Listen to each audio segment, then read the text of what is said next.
Hello everyone, it's me हमसेन, you are watching H T reacts. Welcome back to the channel. आज जिस video पे हम react करने वाले हैं उसका टाइटल है बड़ा मज़ेदार, क्योंकि हिस्ट्री से रिलेटेड है, हमारे सब कॉन्टिनेंट की। तो टाइटल है जनाब कि why was the British army afraid of capturing Nepal. तो मतलब हमें ये तो पता है कि ब्रिटिश अफ़गान तक पहुँचे, ब्रिटिश जो है वो पाकिस्तान, मौजूदा पाकिस्तान या हम कह लें कि यूनाइटेड इंडिया, वहाँ तक आ गए। और बड़ी बड़ी जगह इन्होंने जो है ना, इवन के श्रीलंका और बहुत सारे मुल्क, आधे से ज़्यादा मुल्क, आधे से ज़्यादा दुनिया के मुल्क ब्रिटिश के कब्ज़े में थे। लेकिन ये टाइटल पढ़ के मुझे हैरानी हुई कि वो नेपाल क्यों नहीं गए भाई। ऐसा क्या हुआ कि नेपाल क्यों नहीं गए। तो आइए देखते हैं, स्टार्ट करते हैं। सब्सक्राइब कर लें चैनल को। 3 2 1 तो ओहो,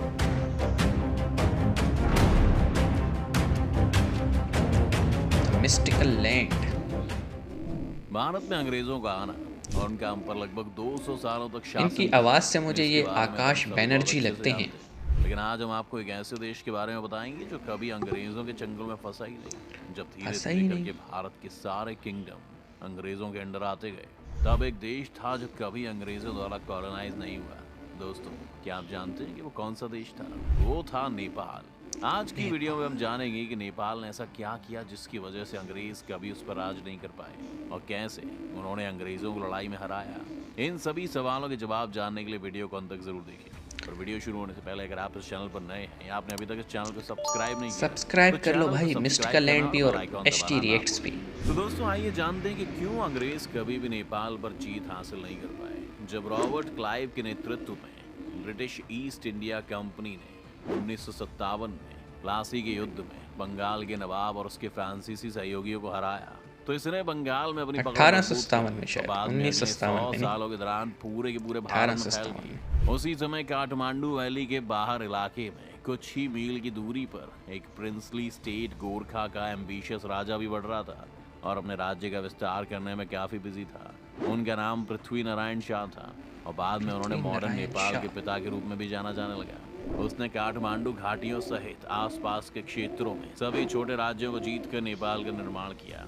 उस समय जब इंडियन सब कॉन्टिनेंट के पास केवल दो प्रमुख शक्तियां थी, ब्रिटिश ईस्ट इंडिया कंपनी और नेपाल की गोरखाली आर्मी, दोनों शक्तियों को खाली अंततः आर्मी। एक दूसरे के रास्ते पर आकर कभी न कभी आपस में टकराना ही था। और फिर उन्होंने एक डिसीजन बैटल लड़ी जिसे 1814 से 16 के एंग्लो गोरखा वॉर के रूप में भी जाना जाता है। आइए अब थोड़ा सा विस्तार से जानते हैं कि 1814-16 की एंग्लो गोरखा वॉर क्या थी और क्यों लड़ी गई थी। एंग्लो नेपाली क्या थी वॉर, भाई? जिसे गोरखा वॉर भी कहा जाता है, नेपाल गोरखा वॉर। साम्राज्य की गोरखाली आर्मी और ईस्ट इंडिया कंपनी की ब्रिटिश फोर्सेस के बीच लड़ी गई थी। इंडियन सब कॉन्टिनेंट की नॉर्थ माउंटेनियस के लिए दोनों पक्षों के बढ़ाए जाने की योजनाएं थी। एंग्लो नेपाली वॉर 1816 में सुगौली की संधि पर हस्ताक्षर के साथ समाप्त हुआ। गोरखाली पक्ष की हार ने न केवल इसके चल रहे विस्तार को रोक दिया, बल्कि एक बार और हमेशा के लिए अपने पंख काट लिए। एंग्लो नेपाली वॉर ने हारने वाले राष्ट्र को पूरी तरह तोड़कर रख दिया था और साथ ही इसने अपने पूर्व गौरव को कभी हासिल नहीं किया। हालांकि 1814 से 16 का गोरखा वॉर पहली बार नहीं था जब दोनों पक्ष आपस में भिड़े थे। उन्होंने 1767 में एक ब्रीफ वॉर लड़ी थी। काठमांडू घाटी के राजा और अंग्रेजों ने पहले ही एक ट्रेड रिलेशनशिप आपस में बना ली थी और अंग्रेजों ने सहायता के लिए अपनी सेना भेजी थी जब घाटी के राजा पर गोरखाली आर्मी ने हमला किया था। कैप्टन किनलोक के नेतृत्व में अंग्रेजों को गोरखाली सेना के हाथों ह्यूमिलेटिंग हार का सामना करना पड़ा था, जिसमें 1000 से ज्यादा लोग मारे गए थे। यहाँ एक तक कि ये हजार से सैनिक ज्यादा। अपने हथियार छोड़कर भाग गए थे। इस घटना को द किनलोक एक्सपेडिशन के रूप में जाना जाने लगा। अपने सुनहरे दिनों में नेपाल की सीमाएं शिमला और देहरादून सहित कांगड़ा तक, पश्चिम में दार्जिलिंग और सिक्किम सहित पूर्व में तिस्ता नदी तक फैली हुई थी। नेपाल के साथ अपनी पिछली हार के बाद अंग्रेजों ने टकराव से दूर रहने में ही अपनी भलाई समझी, लेकिन गोरखाली सेना की अपनी समस्याएं थी।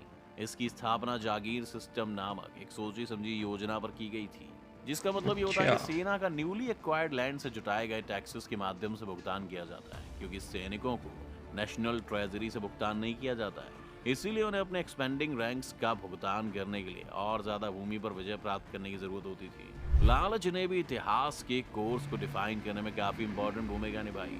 जब गोरखाली सेना ने अवध के ब्रिटिश प्रेक्टोरेट स्टेट पर हमला किया तो अंग्रेजों के बाद युद्ध में गोरखाली सेना का सामना करने के अलावा कोई दूसरा ऑप्शन नहीं था। शुरुआत में युद्ध अंग्रेजों के लिए अच्छा नहीं जा रहा था।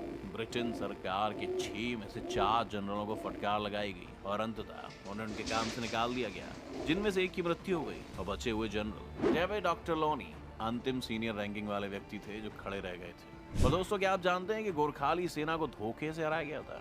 गोरखाली सेना भारी संख्या में होने के बावजूद बहादुरी से लड़ी और डटी रही। हालांकि वो अंततः धोखे और रिक्रूटमेंट में अपने ही सिस्टम से हार गए।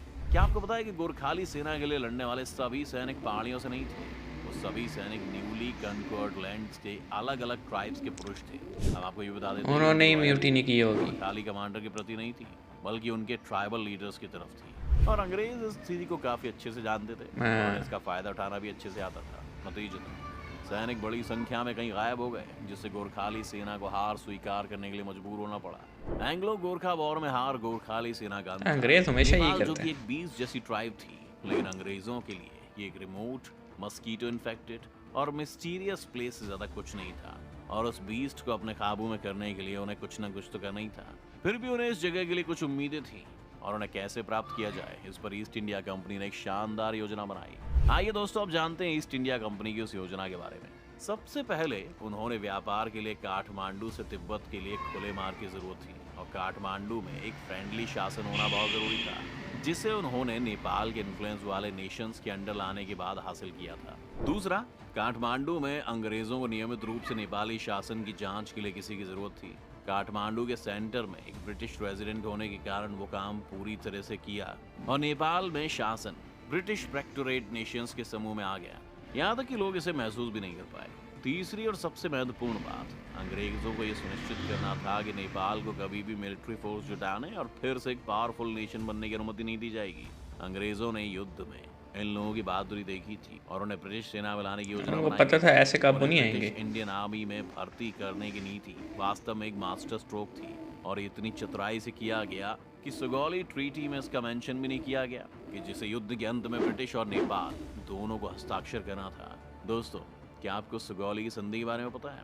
चलिए अब अंत में बात करते हैं सुगौली ट्रीटी की। सुगौली की संधि पर हस्ताक्षर करके अंग्रेजों को वो मिला जिसकी उन्होंने कभी उम्मीद भी नहीं की थी और शायद उन्हें इससे ज्यादा कुछ नहीं चाहिए था, लेकिन उन्हें यह भी पता था कि नेपाल को कॉलोनाइज बनाने का सवाल कभी नहीं उठना चाहिए क्योंकि इससे कंडीशन और कॉम्प्लिकेटेड हो, उससे वो भड़क जाएंगे। कॉलोनाइजेशन में काफी ज्यादा जिम्मेदारी भी शामिल है। बिना किसी जिम्मेदारी के पूरे नेशन के रिसोर्सेज पर अंग्रेजों का राज था और अंग्रेज होशियार थे, ये तो हम सबको पता ही है। नेशन के रिसोर्सेज उनके पास थे और उन्हें इसके लिए किसी से भी पूछने की कोई जरूरत नहीं थी। इतिहास इस बात की गवाही दे सकता है कि नेपाल के शासकों ने अपने पर्सनल गेन के लिए अंग्रेजों के लिए इसे और भी आसान बनाने की पूरी कोशिश करने की मदद की और ब्रिटिश अपने गिराते हैं नशे मन पे बिजलियां। सवाल नहीं उठाया। यदि अंग्रेजों ने नेपाल को कॉलोनाइज कर लिया होता तो बाद में वो कॉमनवेल्थ का सदस्य बन जाता और अंग्रेजों को गोरखाओं के साथ अन्य सदस्य देशों की सेनाओं के साथ ही समान व्यवहार करना पड़ता। लेकिन अगर आपको सब कुछ मुफ्त में मिल सकता है तो उसके लिए पे करने की जहमत क्यों उठाई जाए? यही उन मुख्य कारणों में से एक था कि अंग्रेजों ने नेपाल को कॉलोनाइज नहीं किया। तो दोस्तों, आपको क्या लगता है कि अगर नेपाल अंग्रेजों के अंडर ऑफिशियली पूरी तरह से आ जाता तो उसका हाल क्या होता? था तो पूरी तरह से ही, बस ऑफिशियली नहीं था। भारत और नेपाल मिलकर अंग्रेजों को निकालते हैं। इन सब के बारे में आपका क्या पॉइंट ऑफ व्यू है, हमें कमेंट सेक्शन में द थिंग इज के भाई देखो, हमेशा से ही ये जो है ना गोरे, ये डिवाइड एंड रूल खेलते रहे हैं और इन्होंने यहाँ भी यही किया था। जब ये आए थे फर्स्ट टाइम तो इन्होंने देखा भाई ये तो पूरा मुल्क सोने की चिड़िया है, ताजिर बन के आए और Aahista Aahista Aahista Aahista military and then पूरे कंट्री पे कब्ज़ा कर लिया। और सिर्फ कब्ज़ा ही नहीं किया, पूरी तरह से लूटा भी।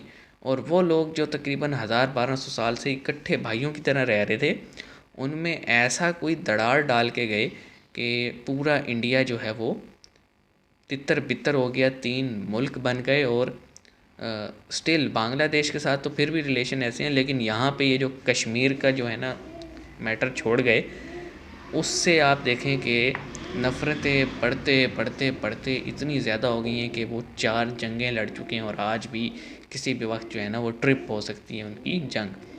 और नेपाल की जहाँ तक बात है, उनको पता था कि मिलिट्री वाइज तो नहीं हम इनको हरा पा रहे, फिर धोखा दिया उनके लोगों को ख़रीद लिया, उन पे जो राज करते थे उनको अपने साथ मिला लिया और इनडायरेक्टली उन पे रूल भी किया, उनके रिसोर्सेज को जो है ना एक्सप्लॉइट भी किया। लेकिन जहाँ बाकी सब की बारी वो खुल के सामने आए कि ये हमारा इलाका है, नेपाल के टाइम पे उन्होंने ये नहीं कहा। तो मैं तो ये कहूँगा कि उन्होंने कॉन्कर कर भी लिया नेपाल को और सिर्फ ऐलान नहीं किया।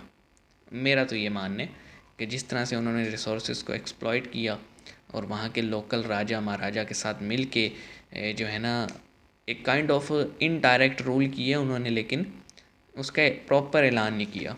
आपकी क्या राय है इस बारे में? कमेंट सेक्शन में ज़रूर बताइएगा। हम मिलते हैं आपसे नेक्स्ट वीडियो में। See you guys in the next video.